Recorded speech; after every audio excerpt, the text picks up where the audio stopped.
हरियाणा के मुख्यमंत्री नायब सैनी आज गांव चलो वार्ड चलो अभियान के तहत पंचकुला जिले के रामगढ़ गांव पहुंचे, जहां उनके साथ पूर्व विधानसभा स्पीकर ज्ञानचंद गुप्ता सहित अनेकों भाजपा कार्यकर्ता शामिल हुए। इसके बाद उन्होंने शिवालय धर्मशाला में पहले भगवान का आशीर्वाद लिया और उसके बाद रामगढ़ के वासियों के साथ बैठकर चौपाल में चर्चा की और उनका हाल जाना। इसके साथ ही उन्होंने आगामी 14 अप्रैल को हरियाणा को मिलने वाली परियोजनाओं के बारे में बताया।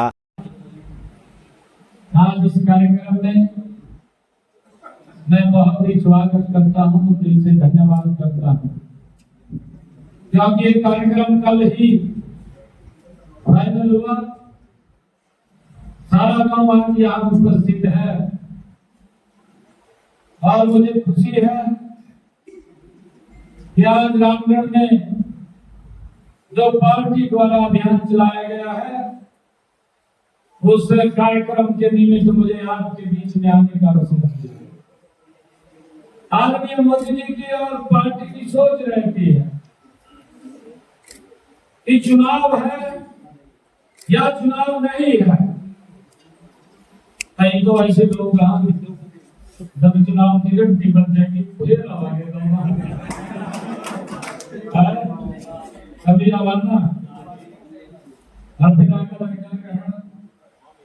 कहा ये कर देगा ना वो कर देगा पैदा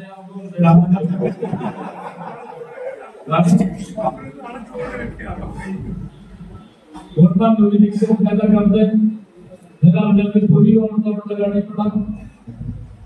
परंतु कई बार ये विपक्ष के लोग हमारी सांसद महोदय भाई उठाइए ना यहाँ से सांसद महोदय हैं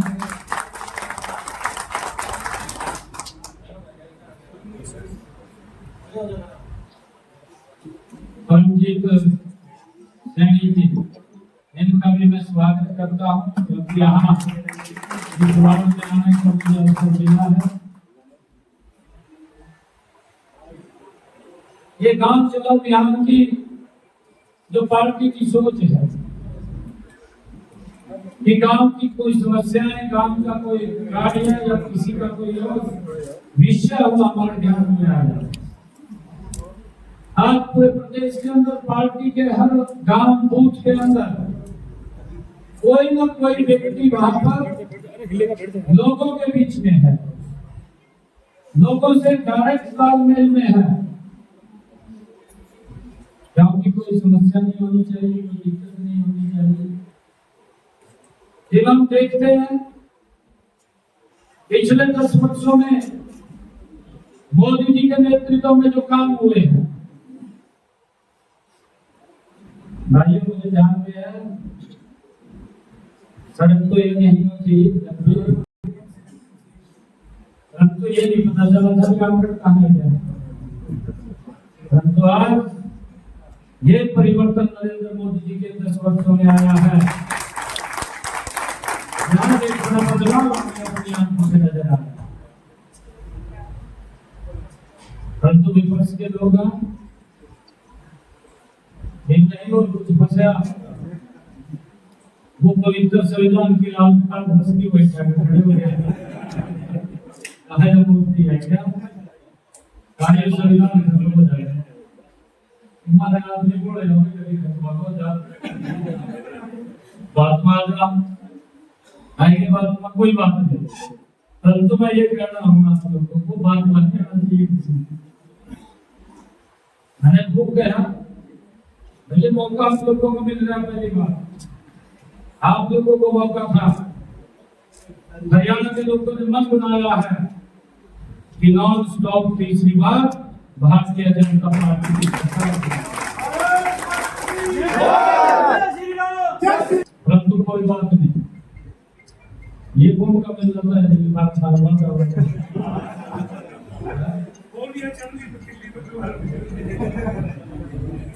अगली बार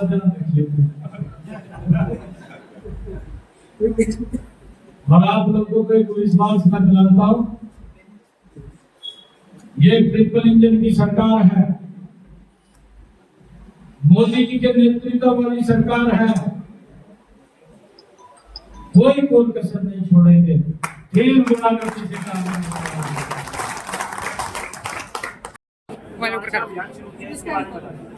आज भारतीय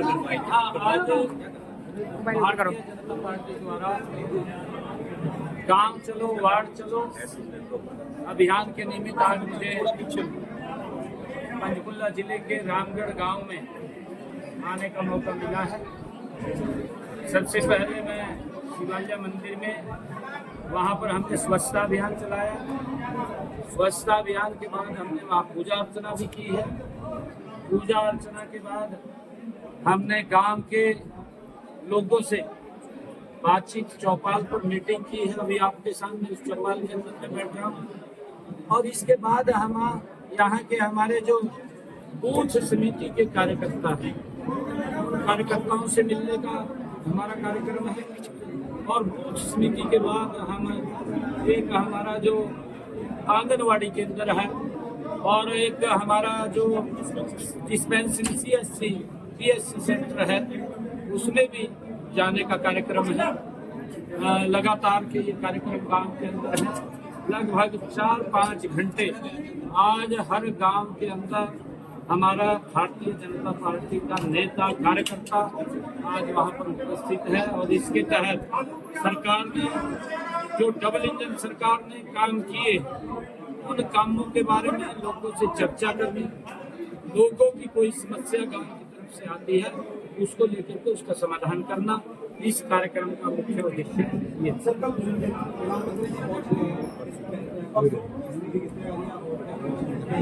हमारी जबरदस्त तैयारियां हैं। आदरणीय प्रधानमंत्री जी का जोरदार स्वागत हरियाणा की इस ऐतिहासिक पवित्र भूमि के ऊपर हम करेंगे, क्योंकि ये हरियाणा हरि की भूमि है।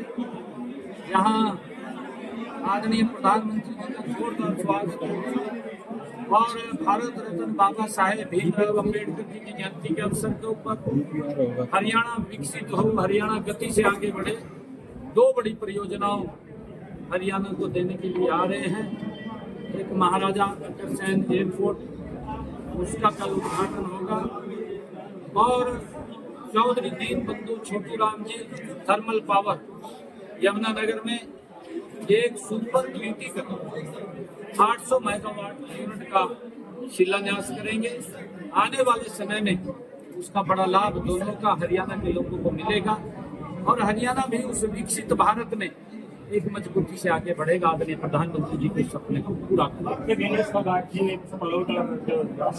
कहा तो इसमें कोई राजनीति का विषय नहीं। हमारी दिनेश फोगाट क्योंकि उस वक्त वहाँ के नॉर्म थे, उस नॉर्म के अनुसार ही, क्योंकि वो अंतर्राष्ट्रीय स्तर का मामला था। अब उस मामले के अंदर दिनेश फोगाट को भी मालूम है, ऐसा नहीं है, उनको भी मालूम है। परंतु हमने कहा था कि हमारी बेटी है दिनेश फोगाट, हम उसके सम्मान को कम नहीं रहने देंगे। अगर उसको उसमें दुख हुआ है क्योंकि हमारी वो हीरो है और हमने कहा था कि हम उसके सम्मान को बरकरार रखेंगे। तो हमने उस वक्त कहा था, मैंने कहा था कि दिनेश फोगाट वो डिमोरलाइज ना हो, उसके लिए सरकार उसके साथ खड़ी है और हम उसको सम्मान देंगे।